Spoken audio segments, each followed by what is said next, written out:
পশ্চিমবঙ্গের শিক্ষামন্ত্রী তথা ব্রাত্য বসু মেডিকেল জয়েন্ট প্রবেশিকা পরীক্ষাটি পুনরায় রাজ্যের হাতে ফিরিয়ে আনার দাবি জানিয়েছেন। তিনি কেন্দ্রীয় সরকারের পরিচালনায় থাকা নিট পরীক্ষার বিরুদ্ধে অভিযোগ তুলে বলেন, ফলাফল জালিয়াতির কারণে বহু ছাত্রছাত্রীর ভবিষ্যৎ কিন্তু অনিশ্চিত হয়ে পড়েছে। এই নিট এক্সাম আসলে কি? নিট হচ্ছে NEET হচ্ছে ন্যাশনাল এলিজিবিলিটি কাম এন্ট্রান্স টেস্ট। এটি সর্বভারতীয় স্তরের মেডিকেল প্রবেশিকা পরীক্ষা, যা MBBS এবং BDS এবং অন্যান্য মেডিকেল কোর্সে ভর্তির জন্য নেওয়া হয়। এই পরীক্ষাটি ন্যাশনাল টেস্টিং এজেন্সি NTA দ্বারা পরিচালিত হয়।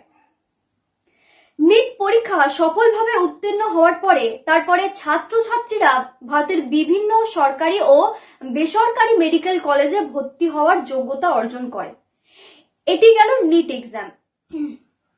চিকিৎসক হওয়ার প্রথম ধাপ হচ্ছে নিট। প্রত্যেক বছর জুলাইয়ের মাঝামাঝি সময়ে নিট এক্সাম আয়োজন করা হয়। NTA দ্বারা এটি আয়োজিত হয়। নিট পরীক্ষার প্রশ্নপত্র ফাঁসের ঘটনা কিন্তু নতুন না, বেশ কয়েকবার ঘটনা ঘটেছে। অর্থাৎ 2021 সালেও কিন্তু এই নিটের প্রশ্নপত্র ফাঁস হয়। 2013 থেকে নিট পরীক্ষার মাধ্যমে সর্বভারতীয় স্তরে মেডিকেল কলেজে ভর্তি শুরু হয়।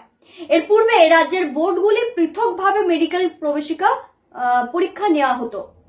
এরপর বিভিন্ন বোর্ডের আপত্তির কারণে 2014-15 সালে এই ব্যবস্থা চালু স্থগিত হয়ে যায়। 2016 সালে সুপ্রিম কোর্টের নির্দেশে সর্বভারতীয় ডাক্তারি পরীক্ষার মাধ্যমে ভর্তি প্রক্রিয়া সম্পূর্ণ হওয়া স্থির হয়।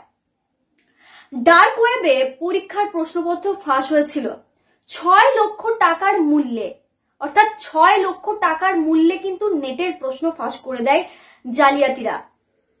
পুলিশ আটক করেছে কিছু সন্দেহভাজককে। এর সাথে সাথে UGC নেট এক্সামও বাতিল করে দেওয়া হয়। তবে কবে নতুন পরীক্ষা হবে তা কিন্তু এখনো স্পষ্ট করেনি সরকার। পরীক্ষার্থীদের একটাই প্রশ্ন, ঘুরে ফিরে তারা এই একটা প্রশ্নই করছে, আবার নতুন পরীক্ষার ডেট কবে দেবে?